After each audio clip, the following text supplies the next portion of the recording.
Hi friends, அனைவருக்கும் வணக்கம். எல்லோரும் எப்படி இருக்கீங்க ஃப்ரெண்ட்ஸ்? நல்லா இருக்கீங்களா? உளுத்தம் பருப்பு வச்சு இந்த மாதிரி சூப்பரான ஒரு பன்னு செய்யலாங்க. இதுக்கு ஹெல்தியான இந்த பன்னு செய்கிறதுக்கு நமக்கு 2 கப்பு உளுந்து எடுத்தால் 2 கப்பு பச்சரிசி, இதை தனித்தனியாக ஊற வச்சு நல்லா அரைச்சிக்கலாம். உளுந்த பருப்பை நல்லா பொங்க அரைச்சிக்கணும். அப்படி உங்களுக்கு பொங்க அரைக்க முடியல, மிக்சியில் அரைக்கலைங்கன்னா அரைச்சிட்டு ஒரு 3 மணி நேரம் 4 மணி நேரம் அப்படியே வச்சுருங்க. அதுக்கப்புறமா அது நல்லா பொங்கி வந்துடும். இல்லைன்னா உங்களால் உடனே செய்யணும்னு நம்ம எடுக்கும்போது 2த்தையும் நல்லா தனித்தனியாக அரைச்சி இப்படி ஒன்றா சேர்த்து மிக்ஸ் பண்ணிக்கோங்க. நல்லா நீங்கள் கிரைண்டர் வச்சுருந்தீங்கன்னா கிரைண்டரில் போட்டு நல்லா பொங்க அரைச்சிக்கலாம். மிக்சியில் அரைச்சா நல்லா கொஞ்சம் கையில் மிக்ஸ் பண்ணிவிட்டு அதுக்கப்புறமா சேருங்க. இப்போ அரைச்ச உளுத்தம் பருப்பு ப்ளஸ் அரிசி சேர்த்து அரிசி மாவு, பச்சரிசி மாவு 2 கப் நம்ம உளுந்து எடுக்கிறோன்னா 2 கப் பச்சரிசி, இந்த கன்சிஸ்டன்சி கரெக்டாக இருக்கும். இப்போ இது 2த்தையும் அரைச்சி இந்த மாதிரி மிக்ஸ் பண்ணி எடுத்து வச்ச அப்புறமா இதில் சர்க்கரை சேர்த்துக்கணும். இனிப்புக்கு ஏற்ற மாதிரி சர்க்கரை உங்களுக்கு எந்த அளவுக்கு வேணுமோ அந்த அளவுக்கு சேர்த்துக்கோங்க. இது நிறையவாக இருக்குது. வீட்டில் ஃபங்க்ஷன் டைமில் ஒடிஷாவில் செஞ்சது, அதனால் அதிகமாக செஞ்சது எல்லாருக்கும் கொடுக்கறதுக்காக. நீங்கள் வீட்டில் கம்மியாக செய்யும்போது கொஞ்சமாக 1 கிளாஸ் அரிசி 1 கிளாஸ் உளுந்து இந்த மாதிரி எடுத்து கூட அரைச்சிக்கலாம். இப்போ நல்லா இந்த மாதிரி மிக்ஸ் பண்ணிக்கணும்.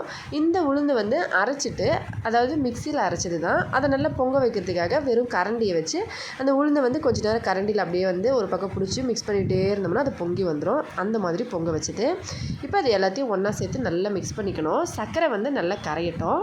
அதோடு கூடவே சின்னதாக கட் பண்ண தேங்காய் இல்லை தேங்காய் துருவல் இந்த மாதிரி, அதுக்கப்புறம் ட்ரை ஃப்ரூட்ஸ் உங்கள் விருப்பப்படி நீங்கள் எது வேணால் இதில் சேர்த்துக்கலாம்.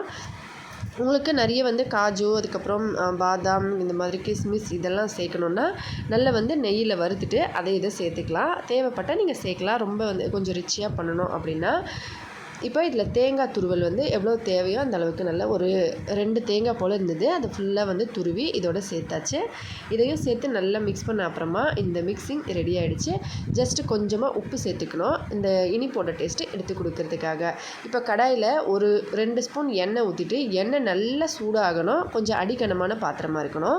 எண்ணெய் சூடானோடனே இப்போ இதில் எப்படி ஊற்றுறோமோ அந்த மாதிரி நடுவில் ஊற்றினோம்னா எண்ணெய் 2 சைடு 4 சைடு அப்படியே இருக்கும். நடுவில் இது வேக ஆரம்பிக்கும். இப்போ நல்லா மிதமான சூடில் இது ஒரு தட்டு போட்டு நல்லா மூடி வேக வைக்கணும். கொஞ்சம் நேரம் பொறுத்து நம்ம தட்டு ஓப்பன் பண்ணி இதை அப்படியே இந்த மாதிரி எடுத்தோம்னா ஈஸியாக வந்துடும். இப்படி எடுத்து அதை அப்படியே திருப்பி போட்டு அந்த சைடும் அதே போல் நம்ம வேக வைக்கணும். இப்போ இதுக்கு மேலே அதே போல் தட்டு மூடி நம்ம வேக வைக்கணும். இது நல்லா கனமாக இருக்கிறதுனால பன்னு கன்சிஸ்டன்சியில் நம்ம கொஞ்சம் அதிகமாக மாவு திக்கான ஊற்றுனதுனால மூடி போட்டு மிதமான சூடில் வேக வச்சோம்னா நமக்கு கரெக்டாக வந்துடும். இந்த மாதிரி செஞ்சு பாருங்கள். ரொம்பவே ஹெல்தியான ஒரு ஸ்நாக்ஸாக இருக்கும். ஈவினிங் டைமில் குழந்தைங்களுக்கு செஞ்சு கொடுக்கணுன்னா அப்படின்னா ட்ரை பண்ணி பாருங்கள். ரொம்பவே ஹெல்தியான ஸ்நாக்ஸு. இந்த மாதிரி டிஃப்ரெண்ட்டான நிறைய விதமான புதுவிதமான வீடியோ பார்க்கணுன்னா நம்ம சேனலை சப்ஸ்கிரைப் பண்ணி ப்ளீஸ் ஃப்ரெண்ட்ஸ் சப்போர்ட் பண்ணுங்கள். நம்ம சேனலில் நிறைய விதமான ரெசிபீஸோ டிஃப்ரெண்ட்டான ரெமெடிஸ்லாம் பண்ணியிருக்கோம். கிட்டத்தட்ட ஒரு 7 வருஷமாக நம்ம சேனல் ரன் ஆகிட்டுருக்கு. அதோட 2000 கிட்டத்தட்ட வீடியோ பண்ணிட்டோம்.